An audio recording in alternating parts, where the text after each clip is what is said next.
We are coming back to you with another episode of the Gaily Podcast. I'm your co-host, Alex Myers. And I'm your host, Robin Dorner, and the editor-in-chief of the Gaily. Today we are talking to Toby Jenkins, the executive director of Oklahomans for Equality, better known as OkEq, and their deputy director, Jose Vega. Oklahomans for Equality is an LGBT advocacy group based in Tulsa at the Dennis R. Neal Equality Center. So let's learn more about their work and jump right into it. Thank you guys for just being on the podcast first and foremost. I guess my first question would be, tell us a little bit about Oklahomans for Equality. Who started the organization and what's its purpose? So here's information that you probably are not aware of. It was actually started by, and Robin, you'll have to help me with his name. He was a civil rights attorney in Oklahoma City. Yes, I know who you're talking about. Is it Rogers? Bill Rogers? Bill Rogers, that's it. Yeah. So Charles Padre, who was a world-renowned interior designer, he was called the interior designer for the oil barons. He had a shop at Shepherd's Mall in Oklahoma City. And one day a real handsome fella came in and met with him and asked to see him in his office, flirting with him, and took him in the office, and he pulled out a badge and he said, we have reason to believe you're homosexual. If you'll give me the name of 10 other homosexual men in Oklahoma City, you won't go to jail. And so Charles Padre refused to do that. He contacted Bill Rogers. And Charles Padre and Bill Rogers and several other activists started what became Oklahomans for Human Rights. And it was based in Oklahoma City. Dennis Neal, the founder of our organization, was a young attorney who had experienced discrimination himself in the workplace, but he was aware of the work they were doing down there. And so he partnered with them and started a chapter here in Tulsa. And so we were the Tulsa chapter of Oklahomans for Human Rights. Eventually, that organization in Oklahoma City had folded, and this chapter was then kind of a standalone chapter, and we became Tulsa Oklahomans for Human Rights in 1982, and eventually became Oklahomans for Equality. So it was founded by Dennis Neal because of the work that Bill Rogers and folks like Charles Padre. And so we're sitting here in this room, and less than 30 feet from us is the Charles Padre boardroom, which is done in his honor when we bought this building. It was the very first piece of real estate that we rehabbed, and it was 2 closets, and the windows were boarded up, and it had shag carpet and wood walls. And Charles Padre renovated it in 2 weeks, and so it was the very first property. We had no idea this story I just told you until we interviewed Charles Padre after he had been diagnosed with terminal cancer. We just knew him from Tulsa. We didn't realize that he and Bill Rogers started Oklahomans for Human Rights in response to what we consider police brutality and them targeting gay men and arresting them. So today, the organization operates the Dennis R. Neal Equality Center and has chapters across the state. And we've been doing this for 40 years, seeking equal rights for lesbian, gay, bisexual, transgender, queer, plus individuals and their families. And how does the organization try to document LGBT history? I know, like you said, the founders themselves experience discrimination.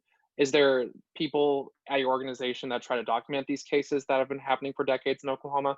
Yeah, we, so for several years, and Robin's been very critical piece to this, especially with the Gaily.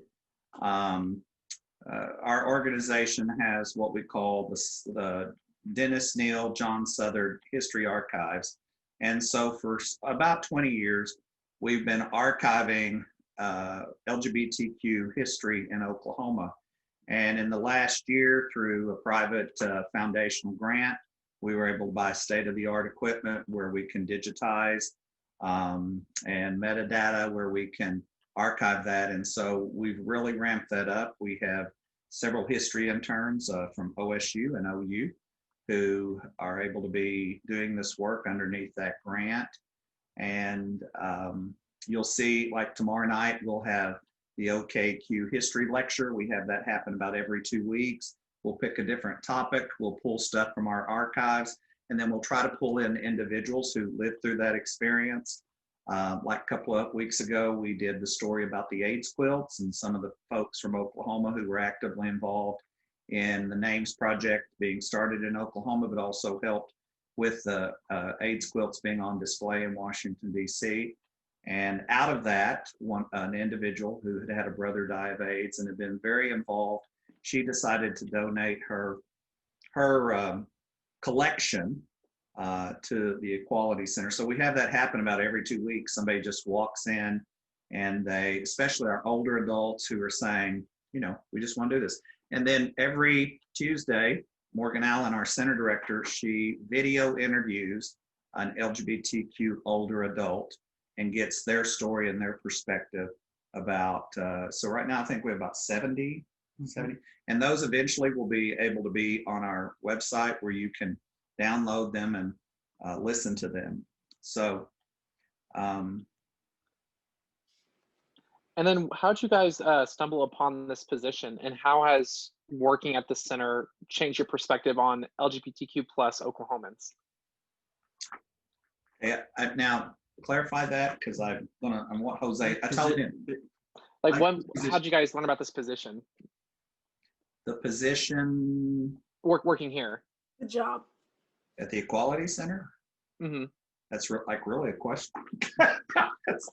Go, Jose, you tell them your story. Oh, so I wasn't from the beginning or anything, but I always knew about the center growing up. I knew about the LGBT community, pride, and so forth, but I was 21 or 22, and still kind of interested in having fun and doing my own thing. I was out at a bar, a gay bar, with two friends of mine, and these two friends are undocumented, but they have their passports from their country. So we're at this gay bar, give my Oklahoma ID, they give their passports, and the door person asked, "Where's the stamp that proves that they're here legally?" And I asked, I was like, "Well, we're here for a drink, and this is a bar, not Homeland Security."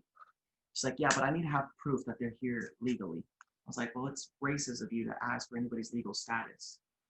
And she's like, "It's not racist." I said, "Well, is your manager available?" Manager comes down. It was her son, and he threatened and said, "If you guys don't leave, I'm going to call immigration on you." And so that was just hurtful and attack on, and I just didn't understand how a marginalized community would marginalize another community. And that was on Saturday. And on Sunday, I knew about that you could file complaints at the center. So Sunday, I called the center, filed a complaint. I think I remember speaking with you or somebody who took a message. Then Toby had called me, gave him the story, and that he would speak with his lawyers, with the board members. That Monday, at that time, I worked at the Tulsa World. I was assistant to the executive editor, and I had mentioned to her the negative experience that me and my friends have experienced this weekend. And she had mentioned and said, "If they don't apologize to you by the end of the week, we're going to run a front page story."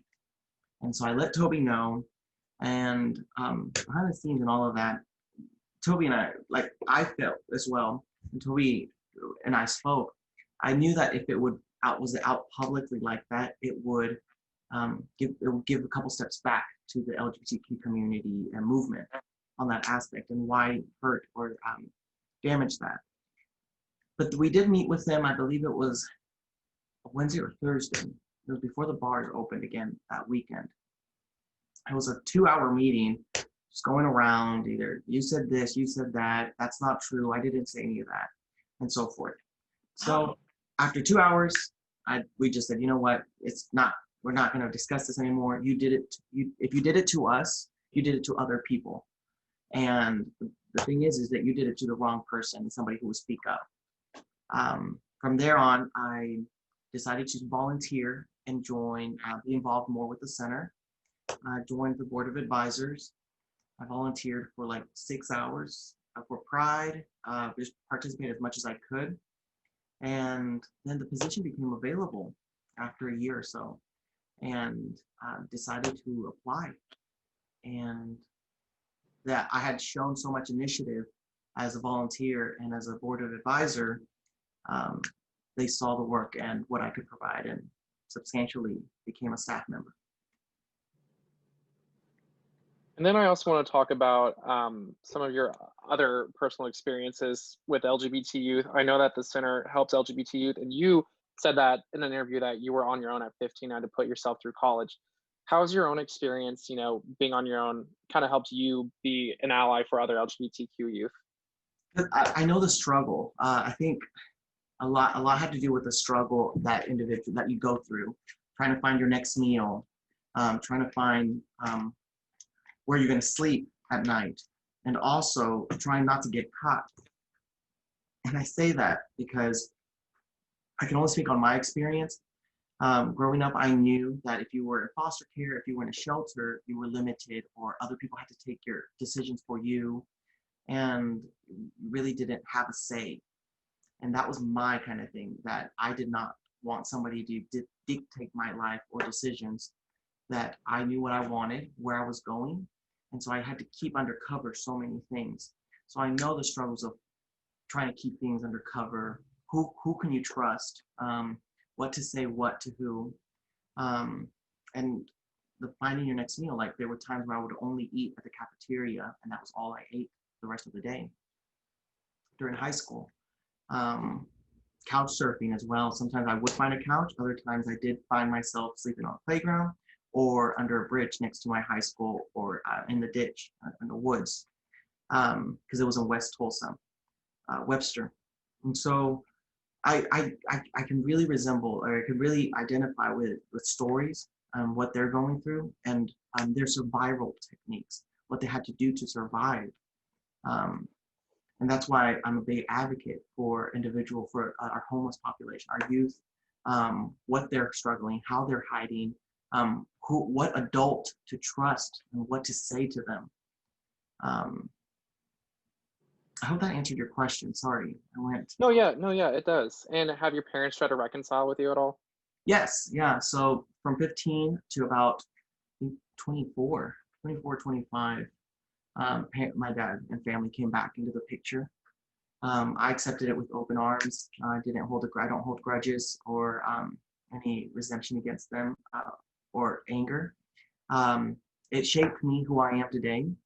I feel like I do have a really resilient spirit and energy, and that's kind of what I want to inspire other youth and anybody who's going through a difficult time, that you can get through it. It's a mindset, and to keep your heart pure, and I see it as this pure red, pulsing organ. If you want to keep it just pure and red, don't hold grudges, forgive, and move on, so you don't darken your heart. So yeah, I do have a good connection with my father now, with family members. They all know the work that I do, and they support it. And anytime that somebody said something against me or says something homophobic, they're ready to pounce and stick up for me. So I like that support. The saying, it gets better later. It gets better, or and you did stay connected to your family. You didn't totally cut them off, even though they rejected you. And eventually they did come around.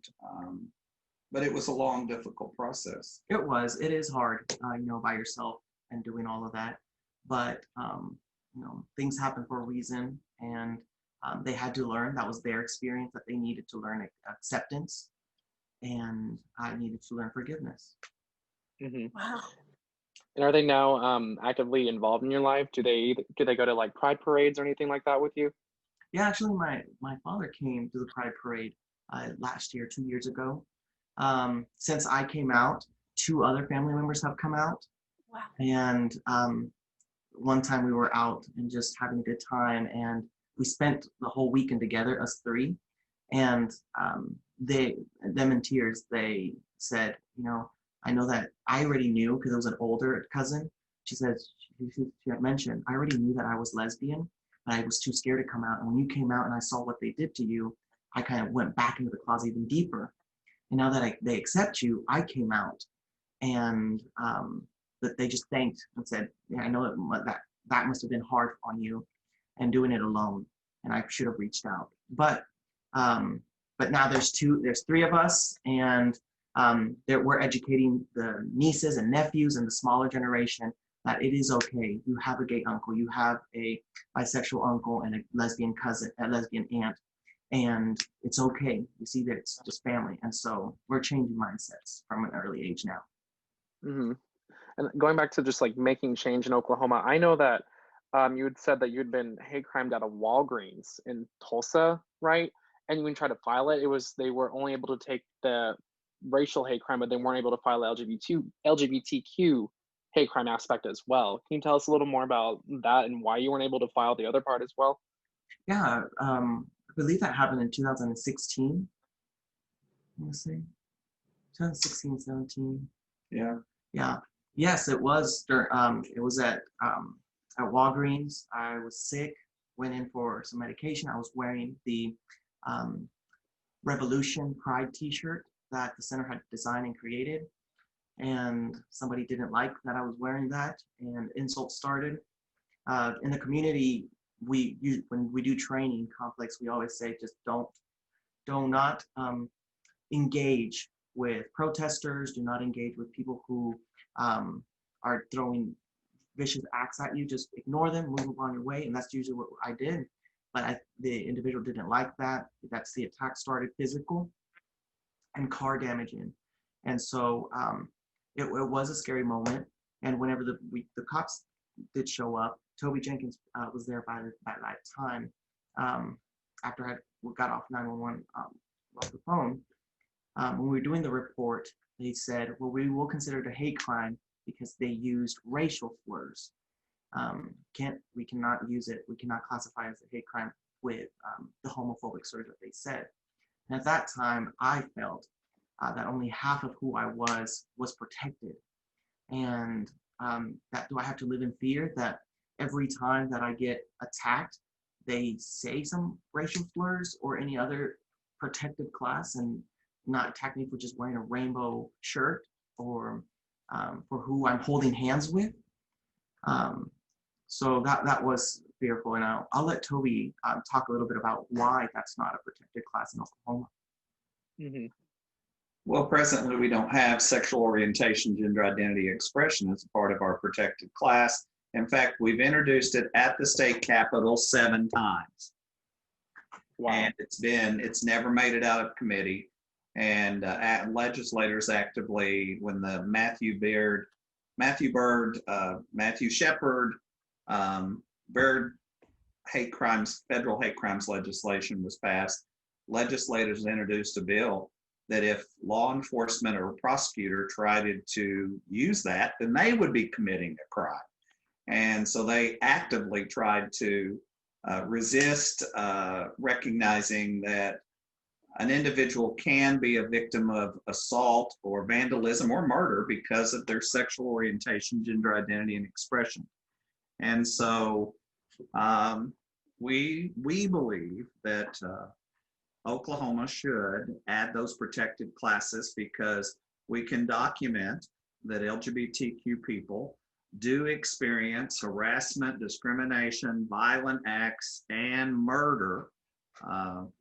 And it's a documented hate-biased action on a regular basis. I mean, the Equality Center has been vandalized 7 times in the last 4 years under the Trump administration.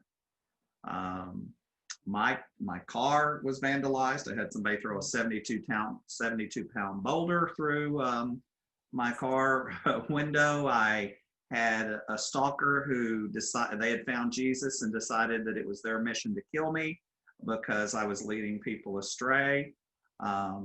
We had Dustin Parker, who was murdered on January 1st, 2020, became the first transgender victim of 2020. He was a part of our chapter work in McAllister, was one of the founding members, was an open trans man and was working for a gay-owned company and was murdered at 4 a.m.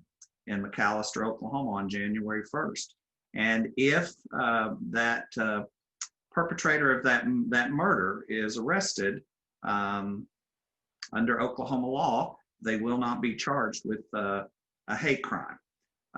And so we believe that it's essential that this be on the record, on the docket, that prosecutors have the option to be able to charge somebody with a hate bias crime. You know, when you kill somebody, you're killed, and so you're prosecuted for killing somebody.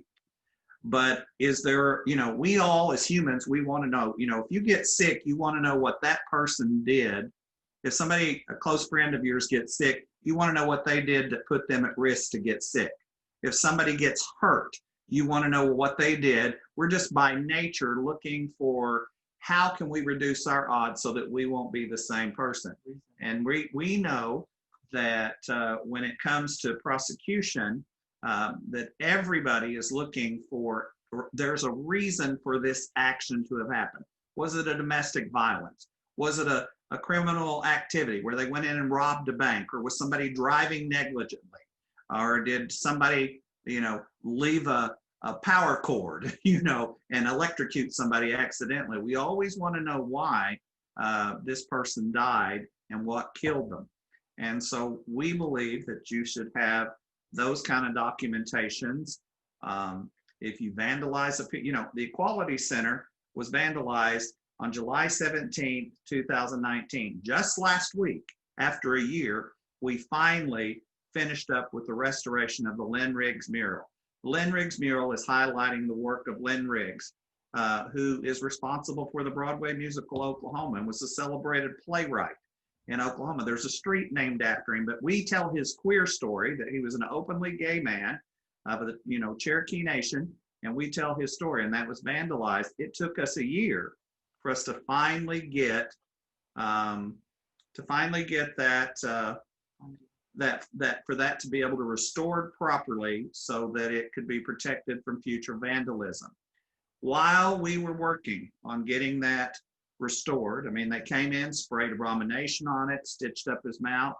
The city of Tulsa showed up to write us a ticket, to ticket us, because we had vandalism. The building had been graffitied, and we hadn't got it cleaned up in 30 days. And so the city of Tulsa has a vandalism code that if your building gets vandalized, and Oklahoma City does too. So if your building gets vandalized and you don't get the graffiti removed, then you get victimized again. And so we're trying to actually change that and use that as the leverage to emphasize they targeted us because of their bias. And then the city came back and targeted us again and made the re-victimization. And that's why in law enforcement and prosecution, in the court system, we don't want LGBTQ people to be re-victimized. And that's why we believe the hate crime portion of the prosecution needs to be a part of Oklahoma statute. Oh, and then go ahead. ahead. I was going to say, I read somewhere that the center had also gotten shot up. Like there's at least like 14 bullet holes in the center. And even then, you guys had to report it as vandalism, not a hate crime. It will be prosecuted as vandalism. And that's an attack. That's like many of our community members thought that was an attack of terrorism. They're trying to terrorize a community. Mm-hmm. And have you reached out to the Tulsa mayor or anyone in the local community? And have they responded at all to your cry? On hate crime legislation? Mm-hmm. This one has drove them nuts. They don't even want to look him directly in the eye because he's repeatedly, I mean, it's been one of the projects that's on his to-do list is to get our city of Tulsa, our council, and our mayor's office to at least let the city of Tulsa have a hate crime statute. I don't know how close we are. They acknowledge that it was something that could be done within the city of Tulsa, but they've not been super responsive to getting it done, or they would have had it done because they've certainly had examples. I mean, we're less than 6 blocks from City Hall, and the center is used for about everything in the, I mean, the mayor and almost all the city council have been here before. They're very familiar with it. I mean, whenever the center was vandalized, the mayor of Tulsa, he took and changed his picture to raise the awareness of Lynn Riggs. So, I mean, it's always, it is always ironic when people try to hurt you and silence you, or people target a particular group, they always end up hitting innocent victims. And the person they go after to hurt, for whatever hate is in their heart, the influence and the power of love that come from that action of hate is eventually smothered, and people forget the names of the people who did the hate, but they remember the people who were hated. And so that's one of the realities, I guess, the human race, is that we constantly have to resist our evil impulses, our darkest natures, and just our internal bias where we decide to hate somebody because of their race or their religion or their sexual orientation or their disability or their gender. And so it's a complicated legal discussion, because right now, if I was to burn down a mosque, that would be prosecuted as a hate crime in Oklahoma. But if you burnt down the Equality Center, it wouldn't be. You know, that's kind of a good segue into a couple of questions I have. You know, as a nonprofit, I understand you guys can't like support a candidate and tell people which issues to vote on or bond issues and things like that. So I want to kind of focus this on your educational efforts that you do in talking to people about legislative bills which are harmful to our community. And I'm kind of remembering a lot of things you guys have done when the anti-trans issues come up in the legislature and the conversion therapy comes up, and how you've educated people about those issues. So on a couple of those things, really the only restriction we have is we're not allowed to endorse a candidate. We can advocate on any kind of bill, or especially if it impacts people that are defined within our mission. We can also support bond issues. I mean, one of the examples of that is tomorrow, the city of Tulsa will vote on a charter change to it's the charter change, which would remove gender-specific language from the city charter, which is over, went back 50 years. And so it would add gender-neutral language so that you didn't call them policemen, you just called them police officers. You chose gender-neutral language, which we have really strongly supported. It's in all of our promotional information. We've pushed it on our Instagram, our social media, encouraging individuals in Tulsa to support this. So we can speak to those issues. We just can't endorse a candidate. But now all the candidates visit here, and it's always amazing to see who's willing to come visit us and who's not willing to come visit. And so we're able to let people know, hey, this person came here. So I want Jose to talk about the conversion therapy work, because you're kind of leading that. And then how we've been real strongly involved. I wish we had Alex on this call and he would talk about the work we're trying to do on the anti-trans legislation that we see introduced, and then just making sure we're advocating for our transgender community. Well, like Toby said, yeah, whenever there is a bill that is pro-LGBT, we'll push it. We can, and we encourage people to do phone calls, send letters to their representatives. Conversion therapy one that we heard, it did pass committee, and that was great. That was a good step. We continued that work. So unfortunately, I think that's all that we got to committee.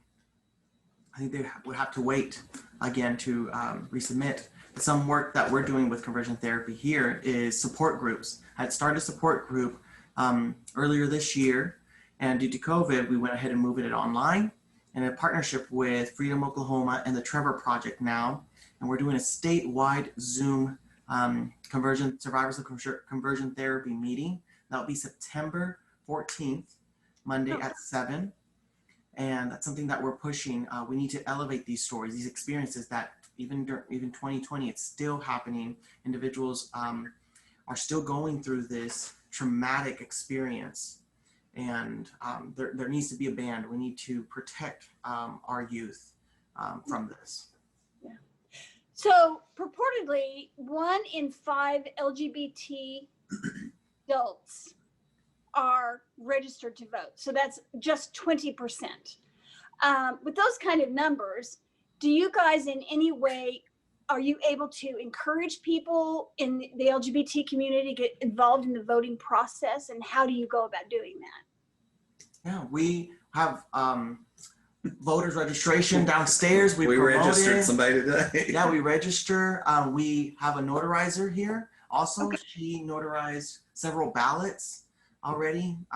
So we are big advocates and pushers on that, on voting.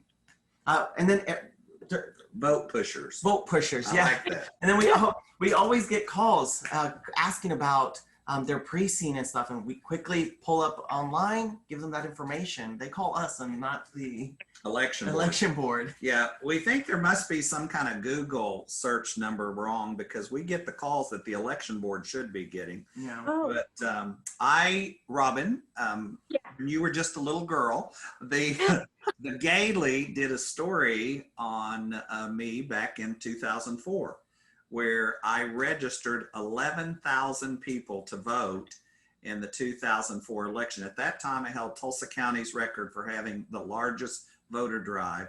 And the Gailey did a story on, now this was long, you were just a little young lady during that time, but this was back in history. And so we really take it serious around here on, is it September 22nd? We're going to do the voter drives where the staff is going to go out, and we're going to be in the parking lots of grocery stores encouraging people to register to vote. We're not going to just ask if they're LGBTQ or if they're Republican or Democrat. We're just going to register, anybody, because we believe that that's your first step. And so I participated in the protest supporting the post office this past week with, I cannot remember the group it was with, but I was there supporting the protest where we support the post office and make sure that we don't want to have our mail-in ballots any impediment in getting those received. Not delivered. So another way I know you guys encourage LGBT Oklahomans, particularly youth, is you guys host Equality Day at the state capitol. If you would tell everyone a little more about this annual event and how many people show up and what kind of things do you teach the attendees to advocate for, and how? So in April, usually it's in May or April, we take about 100 youth to the state capitol and educate them on who's their representative, how to look up your representative, how to speak to them, where's their office, how the capitol system works. Let them express their concerns, their worries, and ask their representatives to stand against this anti-LGBT bill or stand for this pro-LGBTQ bill, as well as get to go into main hall and listen to how it is voted, how their representatives are doing all of it, and also some recognition. Toby's always making sure that one senator calls out that we have a bunch of youth from Tulsa, LGBTQ, from the Equality Center, and make sure that they're there, present, hearing, and that they represent these young individuals as well. Yeah, I know you guys bring at least one bus load. So we had taken youth to the Capitol, and we had about 150 youth, and we had just sat down we were having lunch early at about 11 o'clock, sitting there on the steps right outside the visitor center. And then we were told, I don't know if I'm allowed to share this, Robin, but we were told. By me. Okay, so I can say that? Oh, yeah, okay. no. Oh, yeah. No, yeah. So then we were told by Robin, she sent us this email that had been circulated by the Speaker of the House that had said there were cross-dressers in the building, and that if you felt threatened or unsafe in the bathrooms, you could use the bathrooms in the legislators' bathrooms. So here I had high school students from across the region, and it's not just Tulsans, because we have kids from our chapters who join us too.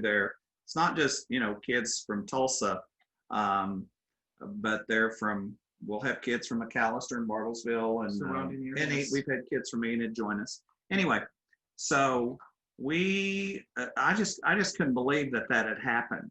I mean, this is what our students deal with every day in the hallways of Oklahoma in their high schools, hallway high schools. And here they're dealing with this in the hallways of the Capitol. And so, Robin, we've always been grateful that you saw that as an injustice. And of course, then those young people just turned into an army. I mean, at one point, they were chasing the lieutenant governor across the rotunda, and he was running from them. And of course, the Speaker of the House, he hid out. And that particular day, because of Robin's breaking that story, that was on every TV channel across the country. I mean, it was picked up by the National Gay Press, and other people saw that. And so we've always been so grateful for Robin because she brought that to our attention, that our students, our kids, our youth were being harassed by our legislators and made fun of and called names and things like that, just like they experience every day in the hallways of Oklahoma high schools. And ironically, there you were in the state capitol advocating for these kinds of things not to be allowed, and they happened right there in our state house. By our elected officials. By our elected officials. Are uneducated, but now educated about this issue. Yeah, within 3 days, Robin, you remember the rest of the story is you were able to report that the speaker had apologized for saying that. And so, that same speaker has now visited the Equality Center. So I did not know that. That's fantastic. So most recently on an e-blast, and I'm sure you had this on other parts of your website, etc. There's a banner citing that you acknowledge that the Dennis R. Neal Equality Center sits on Muskogee land. Why are you pointing that out now? Well, we felt like with the McGirt decision that was handed down where the reservations, now we had been talking about it quite some time. We have a program here called a DigiQueer. You know, for years we were involved in what was called the Two-Spirit movement, and the Equality Center hosted one of the largest Two-Spirit gatherings in the country. We did that for almost 20 years. And so we now have kind of moved towards, especially our young Native, Indigenous, First Nation, the young adult folks, they prefer the word queer. That's not my word, that's the word they like. And so we created a program that we called IndigiQueer. So we have for quite some time. We knew we needed to roll that out and acknowledge it, but we were looking at doing it as a place in the center. When you look at our Native American display, that you would see that we acknowledge that. I mean, if I go to Circle Cinema, I see it. I've saw it other places that have done it. But when the McGirt decision was handed down to the Supreme Court, where it said that the reservations of the nations are still in place and they've not been dissolved, Congress has not dissolved them, it became clear to us that we had to acknowledge that we sit on the land of the Muskogee Creek. And the Equality Center is just like within almost a stone's throw of the Cherokee Nation. I mean, we're on this side of Admiral, but less than a block, 2 blocks away is where the Cherokee Nation divides. And then the city of Tulsa sits, you know, at the crossroads of the Osage, the Cherokee, and the Creek Muskogee. And so Muskogee Creek. So we felt like it was time, since the Supreme Court reminded us all that those reservations have not been dissolved by Congress, that we acknowledge that. And before we end this podcast, we always like to ask our guests this simple question. Are you proud to be an Oklahoman? And if so, why? I am proud. I am proud of being from Oklahoma. I've been born and raised here, first generation, families from Mexico, just as much as I'm proud of being Mexican.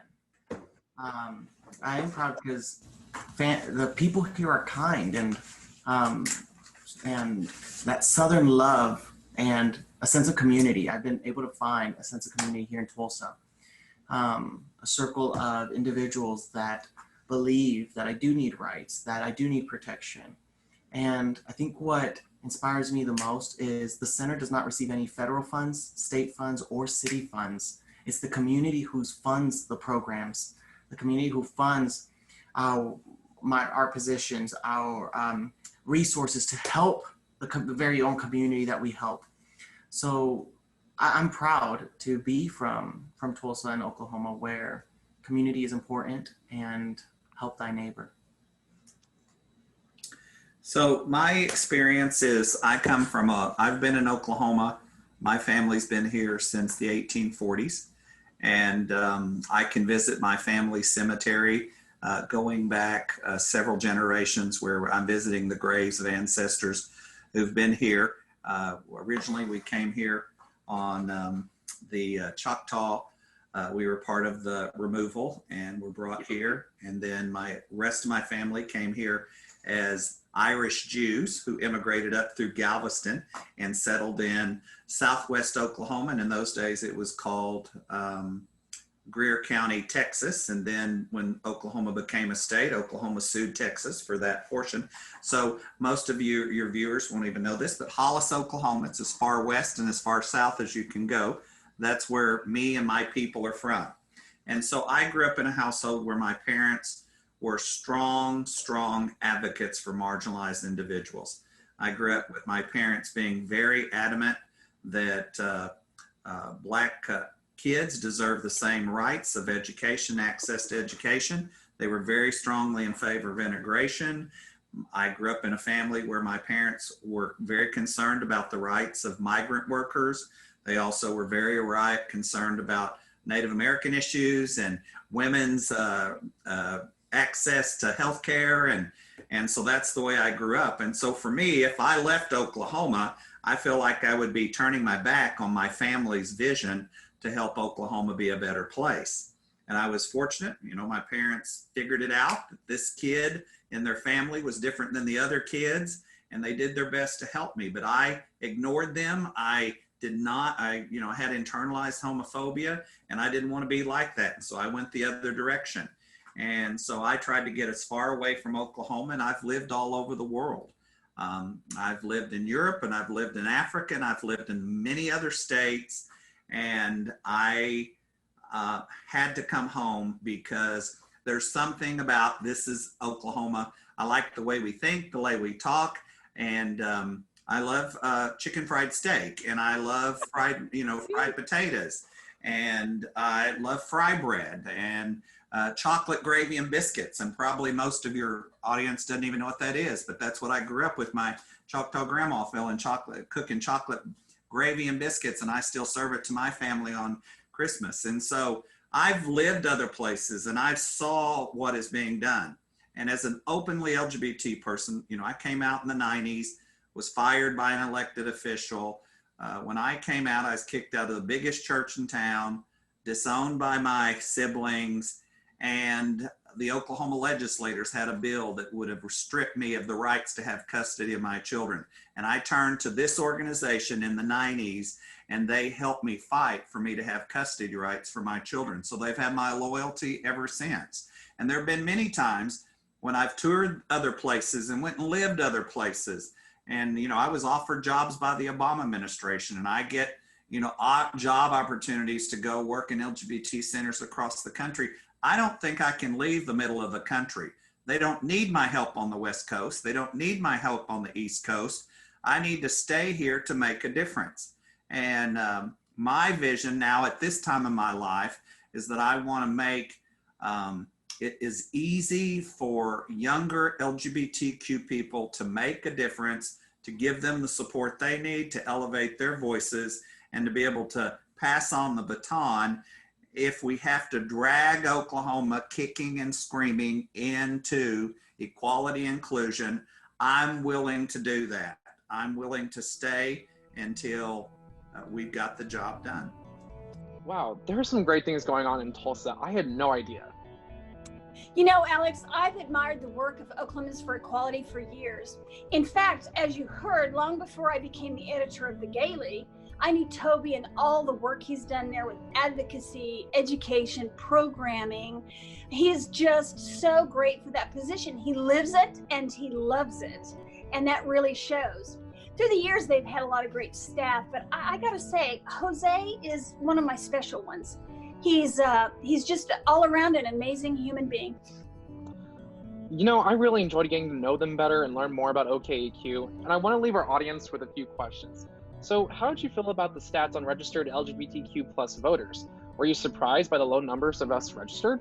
Also, what did you think about Jose's experience growing up gay in Oklahoma? We'd love to hear your thoughts in the comments section below. So that wraps up another episode of the Gaily Podcast. Once again, I'm Robin, your host. And I'm Alex, your producer and co-host. Catch you next time.